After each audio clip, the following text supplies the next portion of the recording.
নাচোজের সাথে এটা কি দিয়েছেন? এটা একটা হোয়াইট সস করেছি। হোয়াইট সসটাকে স্মোকি ফ্লেভার করে, হ্যাঁ স্মোকি ফ্লেভার করেছি। যেহেতু আছে আমি বাবা গার্নিশ করতে পারিনি, তো আমি চিন্তা করেছি তাহলে একটু স্মোকি ফ্লেভার নিয়ে আসার জন্য কয়লাটা পুড়িয়ে একটু ঢেকে দিয়েছি, যাতে করে একটু স্মোকি ফ্লেভার আসে হোয়াইট সস দিয়ে। আপনার দিক থেকে আপনি রাইট আছেন। আপনি কতগুলো ইনগ্রেডিয়েন্টস গেস করেছিলেন আজকে? সে 17টার মতো। আউট অফ দ্যাট আপনার 16টা রাইট, 16 কালার। ওয়াও,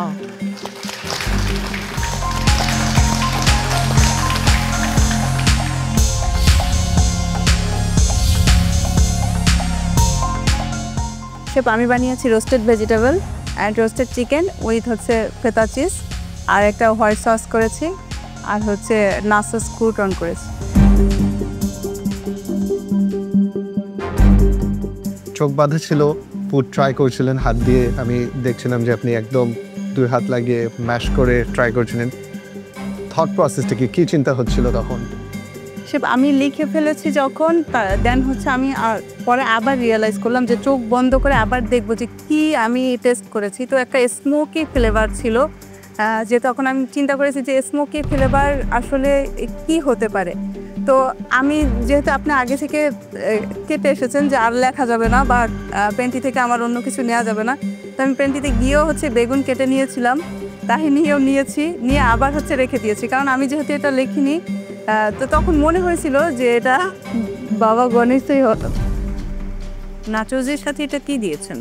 এটা একটা হোয়াইট সস করেছি। হোয়াইট সসটাকে স্মোকি ফ্লেভার করে, হ্যাঁ স্মোকি ফ্লেভার করেছি। যেহেতু আছে আমি বাবা গার্নিশ করতে পারিনি, তো আমি চিন্তা করেছি তাহলে একটু স্মোকি ফ্লেভার নিয়ে আসার জন্য কয়লাটা পুড়িয়ে একটু ঢেকে দিয়েছি, যাতে করে একটু স্মোকি ফ্লেভার আসে হোয়াইট সস দিয়ে। আপনার দিক থেকে আপনি রাইট আছেন। আপনি কতগুলো ইনগ্রেডিয়েন্টস গেস করেছিলেন আজকে? সে 17টার মতো। নিশাত, আপনি আজকে 17টা ইনগ্রেডিয়েন্টস গেস করেছেন। আউট অফ দ্যাট আপনার 16টা রাইট, 16 কালার। ওয়াও, চোখ বেঁধে ফিল করা কেমন লাগলো? ফার্স্ট টাইম ভালো লেগেছে, আবার একটু মানে কনফিউশনও ছিলাম যে এটা কী হবে কি না হবে। যখন হচ্ছে বিটরুটটা একটু চাপ দিলাম তখন একদম একটু শক্ত ছিল, তো যখন মুখে নিলাম তখন বিটরুট আমি খুব কম খাই, আমার কাছে মনে হয় যে বিটরুট দিয়ে একটু মাটি মাটি গন্ধ আসে। তো এর আগে যখনই খেয়েছি তখন আমার কাছে এরকমই লেগেছে, তো তখন বুঝলাম যে এটা বিটরুট হবে। আর পামকিন বা ক্যারট এগুলো তো আমি রেগুলার খাই, যে কারণে হচ্ছে এগুলি চিন্তা আমার এত বেশি প্রবলেম হয় না। সসটাতেই মিস করে গেলে যে বাবা গানুষ, হ্যাঁ বাবা জিনিসটা তুমি জানো বাট করতে পারলে না। হ্যাঁ ধরতে পারিনি। আমি খেয়েছি সালাদটা, খেতে ভালোই লেগেছে আমার। Thank you ma'am. ফেটা চিজও দিয়েছো এর মধ্যে, নট ব্যাড। আর ইনগ্রেডিয়েন্টস যতগুলো লিখেছিলে কাছাকাছি গেছে। Good try. নিশাত, আপনার স্যালাডটা দেখতে অনেক সুন্দর, প্রেজেন্টেশন খুবই সুন্দর হয়েছে। I also really like the test. বাবা গানুশটা আপনি মিস করেছেন, but what I really like is the বাবা গানুশের স্মোকি রেপ্রেজেন্টেশনটা।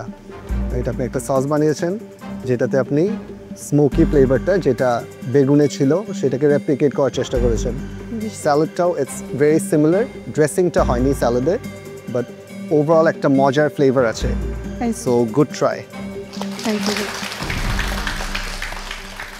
নিশাত, আমারও একই কথাই থাকছে, আপনার প্লেটিংটা কিন্তু কাছাকাছি গেছে। আপনি নাচোস করেছেন, সেই সাথে নিচে ক্রিম করেছেন, ক্রিমটা স্মোকি ক্রিম, আমার ওটা খেতে খুব ভালো লেগেছে, টেস্টটা অনেক মজার। আর বাকি স্যালাডের যা যা ইনগ্রেডিয়েন্টস ছিল আপনি চেষ্টা করেছেন সব কিছুই দিতে, এবং স্যালাডটা খেতে যেটা আমাদের অরিজিনাল ডিশ ছিল ওটার সাথে সিমিলার মিলে গেছে। Thank you, nice try. Thank you. Thank you. আপনার এই ডিশটার কস্টিং ঠিক আছে।